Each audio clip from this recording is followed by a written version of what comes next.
18 মে 2026 ঢাকার বিদ্যুৎ ভবনের বিজয় হলে অনুষ্ঠিত হয় promoting energy related low carbon urban development in Bangladesh LCOD প্রকল্পের সূচনা কর্মশালা।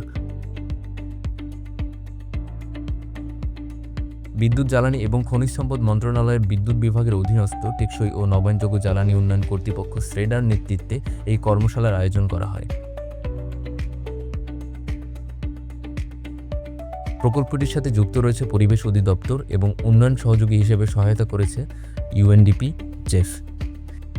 এই আয়োজনে সরকারি সংস্থা, সিটি কর্পোরেশন, পৌরসভা, উন্নয়ন সহযোগী আর্থিক প্রতিষ্ঠান, বেসরকারি খাত, শিক্ষাবিদ, বিশেষজ্ঞ এবং স্রেডার কর্মকর্তাগণ উপস্থিত ছিলেন।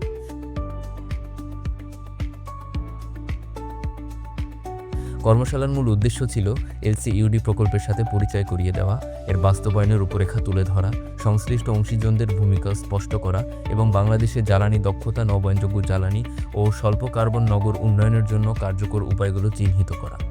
টেকনিক্যাল সেশনে প্রকল্প দল এর থিওরি অফ চেঞ্জ, প্রত্যাশিত ফলাফল, বাস্তবায়ন প্রক্রিয়া, বার্ষিক কর্মপরিকল্পনা, বাজেট এবং মনিটরিং ফ্রেমওয়ার্ক উপস্থাপন করে। শহরাঞ্চলে নবায়নযোগ্য জ্বালানি এবং জ্বালানি দক্ষতায় বিনিয়োগ বৃদ্ধির মাধ্যমে গ্রিনহাউস গ্যাস নির্গমন কমানোই এই প্রকল্পের মূল লক্ষ্য। কর্মশালার একটি মূল বার্তা ছিল অত্যন্ত স্পষ্ট: বাংলাদেশের ক্রমবর্ধমান শহুরে জ্বালানির চাহিদা কেবল বিদ্যুৎ উৎপাদন বাড়িয়ে মেটানো সম্ভব নয়, এর জন্য বিদ্যুৎ সাশ্রয়ী ভবন, রুফটপ সোলার, বিদ্যুৎ সাশ্রয়ী কুলিং এবং উন্নত লাইটিং সিস্টেম, উন্নত নাগরিক সেবা, বর্জ্য থেকে বিদ্যুৎ উৎপাদন এবং স্মার্ট নগর পরিকল্পনার বিষয়গুলোকে জাতীয় জ্বালানি কৌশলের অংশ করে তুলতে হবে। স্রেডার চেয়ারম্যান জোর দিয়ে বলেন যে এলসিওডি প্রকল্পটি অবশ্যই বাস্তবসম্মত, বিনিয়োগ বান্ধব এবং ফলাফল কেন্দ্রিক হতে হবে। এই প্রকল্পটির মাধ্যমে বিদ্যুৎ সাশ্রয়, নবায়নযোগ্য জ্বালানির প্রসার, গ্রিনহাউস গ্যাস নির্গমন হ্রাস, দক্ষ জনশক্তি তৈরি এবং অন্যান্য শহরের জন্য অনুকরণীয় মডেল তৈরির মতো দৃশ্যমান এবং পরিমাপযোগ্য ফলাফল নিশ্চিত করতে হবে। ইউএনডিপি প্রতিনিধিরা জেফ এর monitoring, quality assurance, safeguard, gender action plan, due diligence এবং ঝুঁকি ব্যবস্থাপনার উপরে আলোকপাত করেন। পরিবেশ অধিদপ্তর এই প্রকল্পের জলবায়ু এবং পরিবেশ প্রাসঙ্গিকতার বিষয়টি আরও জোরালোভাবে তুলে ধরে।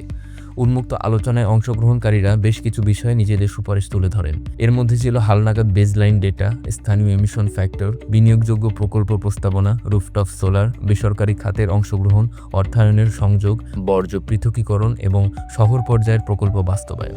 কর্মশালার শেষ ভাগে এই দৃঢ় প্রত্যাশা ব্যক্ত করা হয় যে এলসিইউডি প্রকল্প যেন কেবল রিপোর্ট এবং মিটিংয়ের মধ্যে সীমাবদ্ধ না থাকে। বাস্তবমুখী প্রকল্প, প্রকৃত বিদ্যুৎ সাশ্রয়, বাস্তব বিনিয়োগ এবং দৃশ্যমান নির্গমন হ্রাসের মাধ্যমে এই সাফল্য পরিমাপ করতে হবে। স্রেডা, বিদ্যুৎ বিভাগ, পরিবেশ অধিদপ্তর, ইউএনডিপি, জেফ এবং শহর পর্যায়ের প্রতিষ্ঠানগুলোর মধ্যে কার্যকরী সমন্বয়ের মাধ্যমে এই এলসিইউডি প্রকল্পটি বাংলাদেশের শহরগুলোকে আরও পরিচ্ছন্ন, স্মার্ট এবং জ্বালানি সাশ্রয় করে তোলার ক্ষেত্রে একটি বাস্তবসম্মত মডেল হয়ে উঠতে পারে।